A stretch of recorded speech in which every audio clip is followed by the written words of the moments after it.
Isipin mong nakatali ka sa isang trabahong walang bayad, walang benepisyo, at kahit mamatay ka pa, kailangan mo pa ring mag-clock in kinabukasan.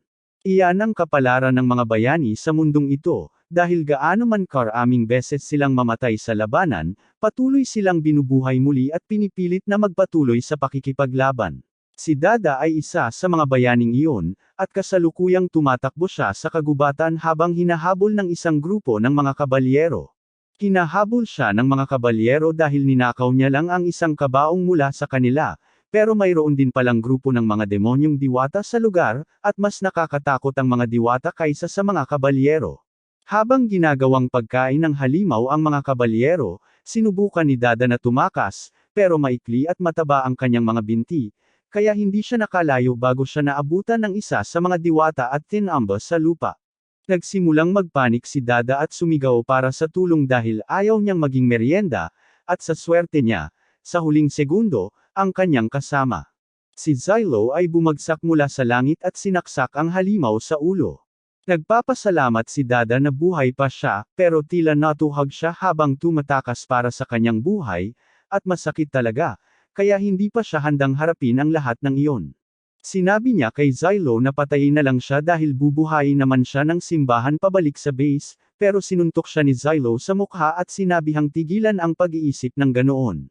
Walang pakialam ang simbahan kung mamatay sila dahil palagi nilang mailalabas ang kanilang mga kaluluwa mula sa impyerno at may lalagay sa mga bagong katawan, ngunit pagkatapos ng bawat kamatayan at muling pagkabuhay, unti-unting nabubura ang mga alaala ng iyong kaluluwa, at sa huli, makakalimutan mo kung sino ka. Natanto ni Dada na tama si Xylo, kaya pumayag siyang gamutin ni Xylo ang kanyang sugat, gaano man ito kasakit. Ilang sandali pa, maayos na ang lahat kay Dada, pero sa sandaling iyon, napansin ni Xylo ang kabaong doon, at tuluyan ang nag-sink in sa kanya na may ginawang talagang katangahan si Dada. Hinahabol siya dahil ninakaw niya ang kanyang kabaong, pero hindi maintindihan ni Xylo kung bakit pa magsusumikap si Dada na magnakaw ng ganitong bagay mula sa mga kabalyero. Humihingi ng paumanhin si Dada at sinasabing hindi siya sigurado kung bakit niya ginawa yon. Nakita lang niya ang mga kabalyero na nagdadala ng kabaong at naisip niya, siguro kaya kung nakawin yan, at bago pa niya namalayan, tumatakbo na siya sa kagubatan dala ang kabaong. Kailangan ni Xylo ang buong lakas ng pagpipigil sa sarili niya para hindi hiwain ang lalamunan ni Dada pagkatapos ng ganoong stunt, pero nagmamakaawa si Dada na huwag na lang pansinin dahil, sa pinakamasamang senaryo, maibabalik lang nila ang kabaong, at babalik sa normal ang lahat. Hindi naman na lalo pang lalala ang sitwasyon nila, kahit ano paman. Gayunpaman, nang pumunta sila sa kabaong para tingnan ito, napagtanto nila na mas lalo pang lumala ang kanilang sitwasyon. Masama na nga ang pagnanakaw ni Dada ng kabaong, pero may bangkay ng babae sa loob nito, at mukhang mahalaga talaga siya, kaya siguradong magagalit ng husto ang HQ tungkol dito. Akala ni Dada ay dapat siyang maging maharlika, pero alam ni Xylo na ang batang babae ay hindi man lang tao, isa siyang diyosa. Hindi siya agad naniwala kay Dada dahil naaalala niya na ang mga diyosa ay mga sandatang nilikha upang talunin ang mga Demon Lord, at palagi silang mukhang malalaking bukol ng bakal, hindi maliliit na batang babae, ngunit sigurado si Xylo na ang batang ito ay isa sa kanila. Sa sandaling iyon, narinig ng dalawa ang tunog ng busina sa malapit, kaya pumunta sila para tingnan ito, ngunit sinabi ni Xylo kay Dada na iwan ang diyosa. Ang tunog ay nagmula sa isang grupo ng mga kabalyero sa malapit na lambak, at tiyak na pinapatay sila doon. At sa buong oras, nanunood si Xylo habang iniisip, ang galing naman. Hindi naman ako yon. Naging pabaya ang mga kabalyero habang sumusulong, kaya naman madali silang nahulog sa patibong ng mga diwata. Pero kahit kasalanan nila, hindi lang basta-basta makakapagmasid si Xylo habang namamatay sila. Sa personal, wala siyang pakialam sa mga kabalyero, pero may ilan pa sa kanila na buhay doon sa ibaba, at ang opisyal niyang misyon sa pagkakataong ito ay tiyakin na hindi bababa sa kalahati ng mga kabalyerong hari sa lugar ang makaligtas, kaya ang pagliligtas sa mga lalaking ito ay makakatulong sa kanya na maabot ang kanyang kota. Gayunpaman, habang malapit na siyang tumalon, narinig nila ni Dada ang isang boses mula sa likuran nila. Siya ang Diyos ang babae mula sa kabaong, at mukhang buhay na buhay siya, pero ang makita siya ay talagang nakakainis kay Xylo. Narinig niya ang sinabi nito tungkol sa pagliligtas sa mga kabalyero, at sa palagay niya ay magandang layunin iyon, kaya inalok niya ang kanyang kapangyarihan upang tiyakin ang tagumpay nito. Ngunit kapalit nito, kailangan niyang magbayad ng mataas na halaga. Gusto niyang tawagin siyang mabait na babae at tapikin ang ulo niya pagkatapos niyang matapos. Tila, ang mga diyosa ay dinisenyo na may napakalaking pagnanais para sa pagmamahal at pagkilala. Marahil bilang paraan upang kontrolin sila, ngunit tila walang pakialam si Teorita at sinasabing ang kanyang layunin ay tulungan ang kanyang piniling amo sa anumang paraan na kaya niya, at nangangahulugan iyon na handa siyang isakripisyo ang kanyang buhay upang matulungan si Xylo kung kinakailangan, ngunit ang kakulangan ng pagpapahalaga sa sarili ay bahagi ng dahilan kung bakit galit na galit siya sa mga diyosa. Tumalon siya mula sa bangin at sinabing siya na mismo ang bahala dahil hindi niya gustong umasa sa kapangyarihan ng isang diyosa, pero kailangan pa rin niya ang kakayahan ni Dada sa pagmamasid, kaya pinakiusapan niya itong ituro ang direksyon ng mga kabalyero. Talagang ayaw makisali ni Dada, pero may kota siyang kailangang matugunan, kaya wala siyang pagpipilian kundi ang sumunod. Habang bumababa si Xylo sa bangin patungo sa mga kabalyero, bigla niyang napagtanto na nasa likod niya lang si Teorita, at tinanong niya kung bakit siya narito. Sabi niya halata naman na gusto niyang protektahan ang kanyang kabalyero, pero sabi naman ng kabalyero, hindi niya kailangan ang tulong niya, at pagkakita niya sa isang diwata, binigyan niya ng liwanag at init na mahika ang isang punyal bago ito itinapon at nagdulot ng malaking pagsabog. Habang ginagawa lang ni Kivia ang kanyang makakaya para makasabay. Sa pagtatapos ng labanan, lahat ng halimaw ay natalo na, ngunit habang nagpapasalamat sa tulong ang mga kabalyero sa simula, nang mapagtanto nila na isa siya sa mga sinumpaang bayani, ganap na nagbago ang kanilang saloobin. Sa tingin nila ay isang kahihiyan na sila ay nailigtas ng isang tulad ni Xylo, at isa sa kanila ay itinutok pa ang espada sa kanya, na tila napakabobo dahil alam nilang lahat na si Xylo ang pinakamalakas na tao dito.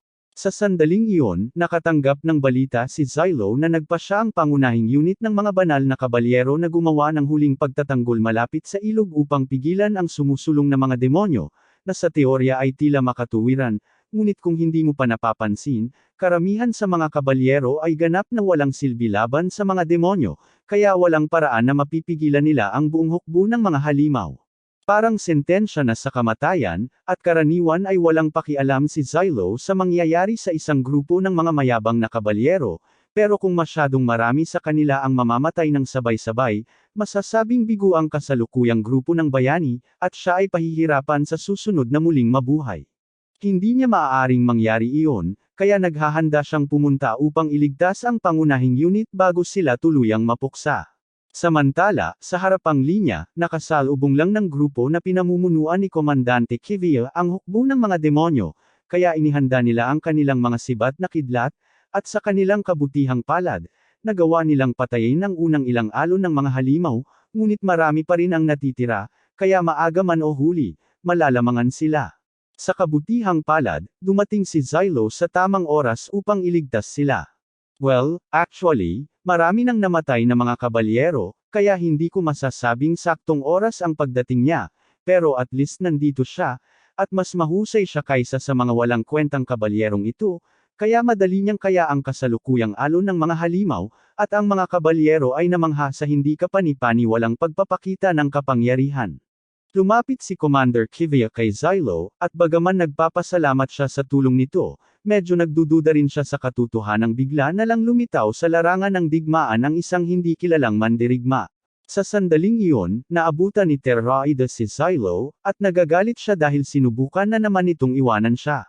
Kinikilala ni Kivia si Raida bilang diyosa na dapat sana ay dinala sa Goltol, at ngayon ay lalo pa siyang nagdududa kay Xylo dahil sa palagay niya ay inatake nito ang grupo ng mga nagbabantay upang nakawin si Raida.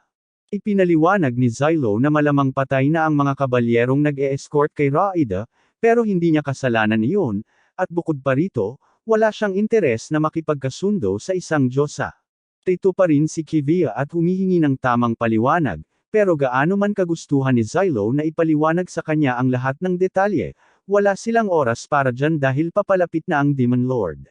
Habang sumusulong ang Demon Lord, ang kagubatan sa paligid nito ay nasisire ng salot ng demonyo, ginagawang halimaw ang mga hayop, At ang makakita ng napakaraming demonyo na sabay-sabay na papalapit ay hindi kapani-paniwalang nakakatakot para sa mga tropa, kaya nawawalan sila ng lakas ng loob at impulsibong nagpaputok kahit na binabalaan sila ni Kivia na huwag gawin iyon.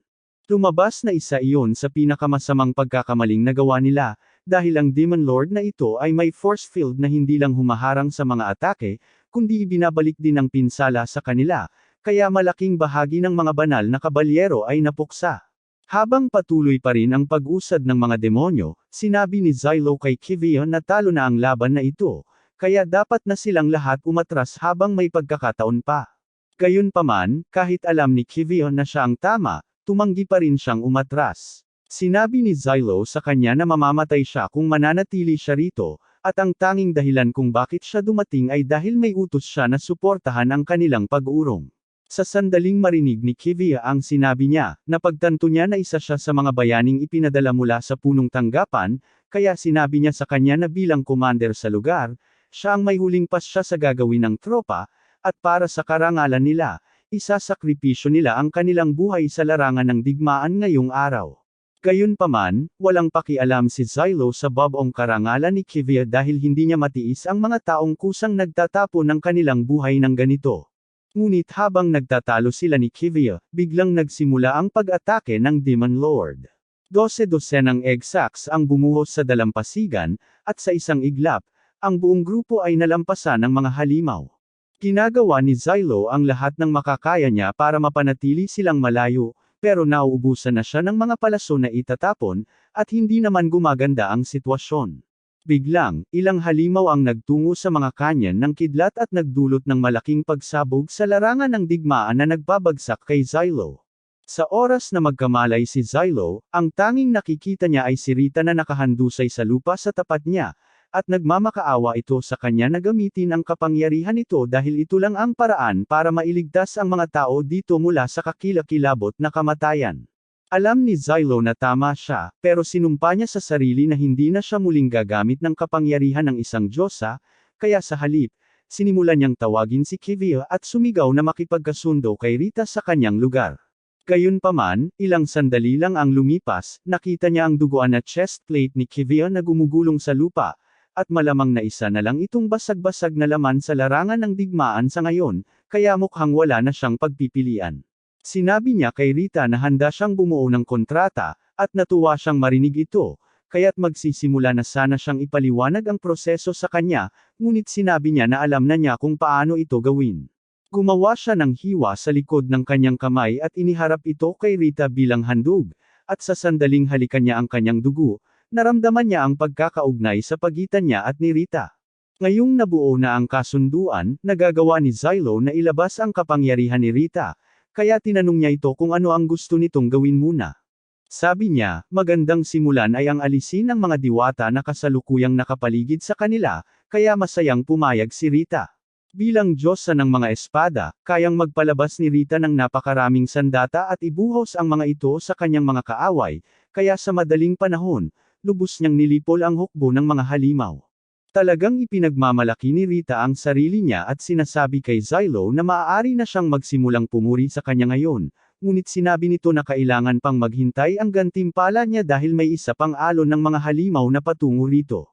Kinuha niya ang isa sa mga espada na ginawa ni Rita at ibinato ito sa isang halimaw, at mukhang gumagana pa rin ang kanyang kapangyarihan sa mga espada na ginawa ni Rita, kaya humingi siya sa kanya ng karagdagang bala.